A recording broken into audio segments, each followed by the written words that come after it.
خلف الامام ہے، حدیث عبادہ بن صامت سے لائے ہیں، امام کے پیچھے خاموش رہنا چاہیے، حدیث ابن ماجہ لائے ہیں، باب قائم کیا، باب اذا قرأ الامام فانصتوا، حدیث ابو ہریرہ سے لائے ہیں رضی اللہ عنہ۔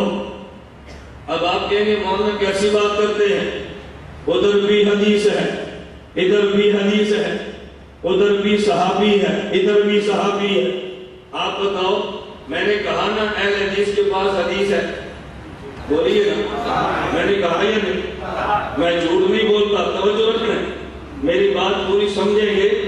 میں آپ کے مسلک کا خطیب نہیں ہوں، میں آپ کے مسلک کا وکیل ہوں، آپ میرے دلائل سنیں پھر اس کے بعد فیصلہ کریں۔ میرے جلسے پہ تم نے کوشش کی ہے پابندی لگے، میں نے پورے ملک میں بحمدللہ آج تک آپ کے جلسے پر پابندی کی کوشش رہی گی، بلکہ میں تو یہاں دعوت دے کر گیا تھا، آپ بھول گئے۔ مجھے آج تک یاد ہے دسکا میں عبد الباسط غیر مقلد نے تقریر کی تھی، میں نے کسی مسجد میں جواب دیا تھا اور میں نے کہا تھا اہل حدیثوں سے پیش سجا لو، اسے بھی بلا لو، مجھے بھی بلا لو، دلائل وہ بھی دے، دلائل میں بھی دے دو۔ میں نے پیشکش کی تھی کہ نہیں؟ بولیے نا، کی تھی نا؟ تم نے ہماری پیشکش تو قبول نہیں کی، اپنے مولویت کو بلا کے تم نے دلائل تو دیے، میری باری آئی تو پابندی، میری باری آئی تو نہ سنو۔ میں نے گالی تھوڑی دی ہے، میں آج طرز بدل کے دلائل لا رہا ہوں۔ میں کہتا ہوں حدیث اس کے پاس بھی ہے، حدیث ہمارے پاس بھی ہے، میں یہ نہیں کہتا حدیث نہیں ہے۔ آپ کو کہ مولانا صاحب اختلاف کیا ہے؟ اب ذرا اختلاف کو سمجھنا۔ حضرت امام مسلم رحمۃ اللہ علیہ ایک مسئلہ بیان فرماتے ہیں، اگر آدمی نے آگ پر پکی چیز کو استعمال کیا وضو ٹوٹ جائے گا۔ باب الوضوء مما مست النار، حضرت امام مسلم حدیث لائے ہیں، نبی کریم صلی اللہ علیہ وسلم نے فرمایا توضؤ مما مست النار، اگر تمہارا وضو تھا آگ پہ گرم کیے ہوئے پانی سے وضو کیا یا پانی کو پی لیا وضو ٹوٹ گیا، آگ پر پکی چیز کو کھا لیا وضو ٹوٹ گیا، گرم روٹی کو کھایا تو وضو ٹوٹ گیا۔ مسئلہ کہاں موجود ہے؟ بولیے نا، صحیح مسلم کہاں موجود ہے؟ صحیح مسلم۔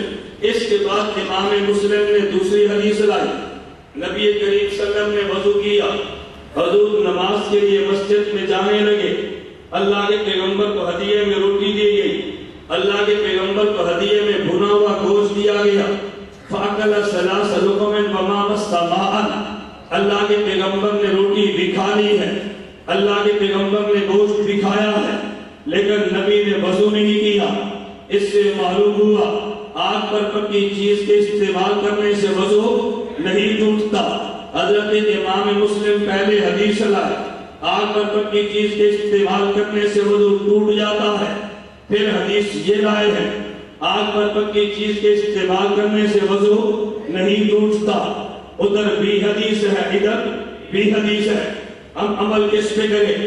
حضرت امام نووی رحمۃ اللہ علیہ مسلم کا حاشیہ لکھتے ہیں، اس کے ساتھ امام نووی نے فرمایا ذکر الاحادیث الواردہ بالوضوء مما مست النار، امام مسلم پہلے احادیث وہ لائے کہ جس سے ثابت ہوتا ہے آگ پر پکی چیز کے استعمال کرنے سے وضو ٹوٹ جاتا ہے، ثم اوردہ بالاحادیث الواردہ بترک الوضوء مما مست النار، پھر امام مسلم کو احادیث لائے کہ جس سے ثابت ہوا آگ پر پکی چیز کے استعمال کرنے سے وضو نہیں ٹوٹتا۔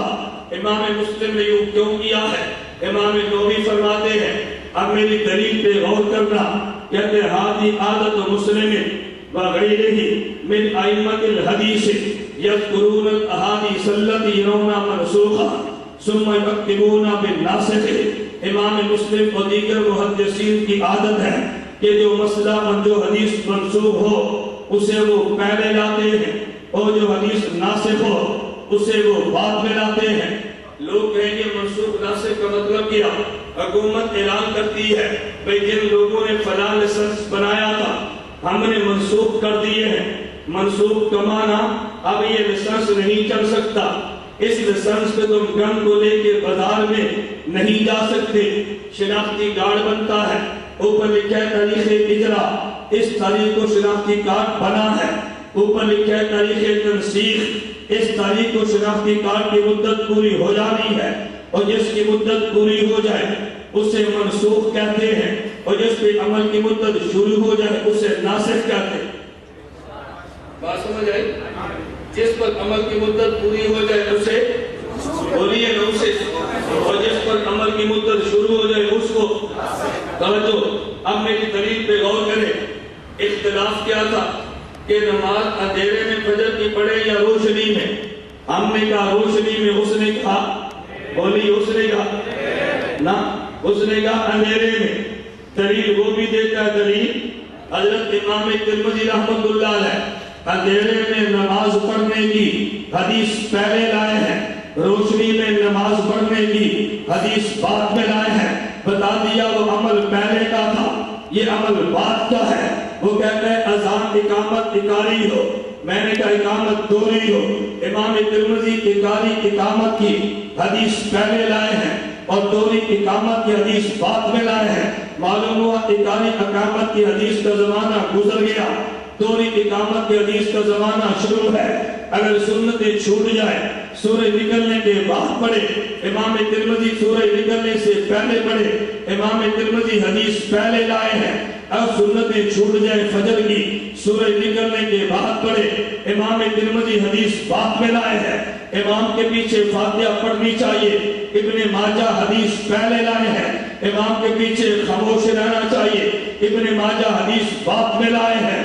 ارے آمین اونچی آواز سے کہنی چاہیے، امام ترمذی حدیث پہلے لایا ہے۔ آمین آہستہ کہنی چاہیے، امام ترمذی حدیث بعد میں لائے ہیں۔ ظہر کی نماز جلدی پڑھنی چاہیے، امام ترمذی حدیث پہلے لائے ہیں۔ ظہر کی نماز تاخیر سے گرمی میں پڑھنی چاہیے، امام ترمذی بعد میں لائے ہیں۔ تو پھر میں یوں کہتا ہوں، امام ترمذی رحمۃ اللہ علیہ رفع الیدین کرنا چاہیے، حدیث پہلے لائے ہیں۔ رفع الیدین نہیں کرنا چاہیے، حدیث بعد میں لائے ہیں۔ امام نووی کہتے ہیں محدثین کی عادت یہ ہے کہ جس حدیث کو منسوخ سمجھے اسے پہلے لاتے ہیں، اور جس حدیث کو ناسخ سمجھے اسے بعد میں لاتے ہیں۔ علم مسائل پہ غیر مقلد حدیث پیش کرتا ہے، علم مسائل پہ حنفی بھی حدیث پیش کرتا ہے۔ وہ جھوٹ بولتا تھا، ان کے پاس حدیث نہیں ہے، میں نے سچ بول کے کہا حدیث تیرے پاس بھی ہے، حدیث میرے پاس بھی ہے۔ تو نے کہا ان کے پاس نہیں ہے، ہمارے پاس حدیث موجود ہے۔ میں نے کہا میرے پاس بھی حدیث ہے، تیرے پاس بھی حدیث ہے، دونوں میں فرق کیا ہے؟ مجھے یہودی ملتا ہے، میں نے کہا کلمہ کیا پڑھتا ہے؟ اس نے کہا لا الہ الا اللہ موسیٰ کلیم اللہ۔ تجھے عیسائی ملتا ہے، اور کلمہ کون سا پڑھتا ہے؟ کہ لا الہ الا اللہ عیسیٰ روح اللہ۔ ادھر مسلمان آتا ہے، کلمہ کون سا پڑھتا ہے؟ کہا جی لا الہ الا اللہ محمد الرسول اللہ۔ عیسائی سے تو نے پوچھا ہے ارے موسیٰ کلیم اللہ کیوں پڑھتا ہے؟ اس نے کہا موسیٰ کا ذکر قرآن میں نہیں ہے۔ اور بھئی عیسیٰ روح اللہ کیوں پڑھتا ہے؟ کیا اس کا تذکرہ حدیث میں نہیں ہے؟ میں نے کہا ہاں موسیٰ کلیم اللہ قرآن میں ہے، مگر ان کا دور پہلا ہے۔ عیسیٰ روح اللہ عیسیٰ قرآن میں ہے، مگر دور پہلے ہے۔ محمد رسول اللہ قرآن میں ہے اور دور بعد کا ہے۔ حضرت موسیٰ کا کلمہ مانتے ہیں مگر پڑھتے نہیں ہے، عیسیٰ کا کلمہ مانتے ہیں مگر پڑھتے نہیں ہیں، تورات کو مانتے ہیں تلاوت نہیں کرتے، انجیل مانتے ہیں تلاوت نہیں کرتے، زبور مانتے ہیں تلاوت نہیں کرتے، صحیفے مانتے ہیں تلاوت نہیں کرتے، بیت المقدس کو قبلہ اول مانتے ہیں لیکن قبلہ بنا کر نماز نہیں پڑھتے، بیت المقدس کو قبلہ مانا ہے نماز نہیں پڑھتے، وہ قبلہ اول ہے۔ تورات و انجیل زبور کو مانا ہے تلاوت نہیں کرتے، وہ کتابیں پہلے دور کی ہیں۔ حضرت موسیٰ عیسیٰ کو مانتے ہیں کلمہ نہیں پڑھتے، وہ نبی پہلے دور کا ہے۔ رفع الیدین کی حدیث مانتے ہیں عمل نہیں کرتے، وہ پہلے دور کی ہے۔ آمین برجات کی حدیث مانتے ہیں عمل نہیں کرتے، وہ اول دور کی ہے۔ فاتحہ خلف الامام کی حدیث مانتے ہیں عمل نہیں کرتے، وہ اول دور کی ہے۔ اقاری اقامت کی حدیث مانتے ہیں عمل نہیں کرتے، وہ اول دور کی ہے۔ فجر کی سنتیں چھوٹ جائیں، فجر کی سنتیں چھوٹ جائیں، اذان سورج نکلنے سے پہلے حدیث مانتے ہیں عمل نہیں کرتے، وہ اول دور کی ہے۔ ظہر کی نماز جلدی میں پڑھنا حدیث مانتے ہیں عمل نہیں کرتے وہ اول دور کی ہے. عیسائیت کا کلمہ اول دور کا ہے, یہودی کا کلمہ اول دور کا ہے, جو حدیث تو نے پیش کی ہے وہ اول دور کی ہے. اول دور والے نبی کا کلمہ مانا تو جاتا ہے, پڑھا نہیں جاتا. آخری دور والے پیغمبر کی پہلی حدیثیں مانی تو جاتی ہے, عمل نہیں کی جاتی.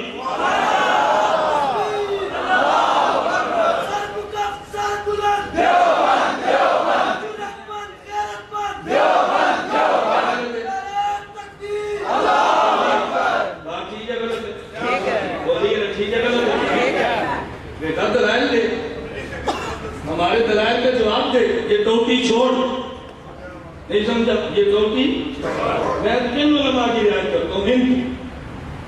اس لیے میں نے کہا نا ہماری عادت ہے ہم وعدے کی پابندی کرتے. میں نے اس لیے بیان مختصر کیا ہے اور آئندہ ہوگا انشاءاللہ. ہوگا یا نہیں؟ انشاءاللہ پھر ہوگا. میں گالیاں نہیں دیتا, دلائل دیتا ہوں. اپنے مسئلے پہ دلائل دے. تجھے کون منع کرتا ہے؟ اب اختلاف سمجھ آ گیا؟ بولیے نا. ان کے پاس حدیث ہے کہ نہیں؟ لیکن کون سی؟ یہودیوں کے پاس کلمہ ہے کہ نہیں؟ کون سا؟ پہلے دور کا. جو لڑائی ان سے وہ لڑائی پھر, جو لڑائی ان سے وہی لڑائی. بولیے نا. جو لڑائی ان سے وہی لڑائی. بلند آواز سے. جو لڑائی ان سے وہی لڑائی. میں اس لیے کہتا ہوں میں جانتا ہوں تو کون ہے, میں جانتا ہوں تجھے کس نے وجود دیا ہے, میں جانتا ہوں تیرا نام اہل حدیث کس نے رکھا ہے. میں خدا کی قسم اٹھا کر کہتا ہوں میں اپنا نام اہل سنت والجماعت پیغمبر سے ثابت کروں گا, تو اپنا نام اہل حدیث انگریز کے علاوہ کیوں سے ثابت نہیں کر سکتا. للکار ہے, للکار ہے,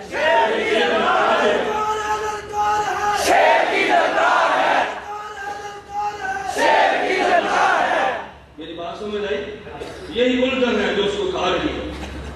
اس کو پتہ ہے جہاد کے نام پہ میں نے کالیں مانگی ہیں, اس دفعہ میں نہیں دینی انشاءاللہ. ٹھیک ہے, جہاد کے نام پہ اسے مت دو, جہاد کے نام پہ اس دھوکے کے اندر مت آؤ.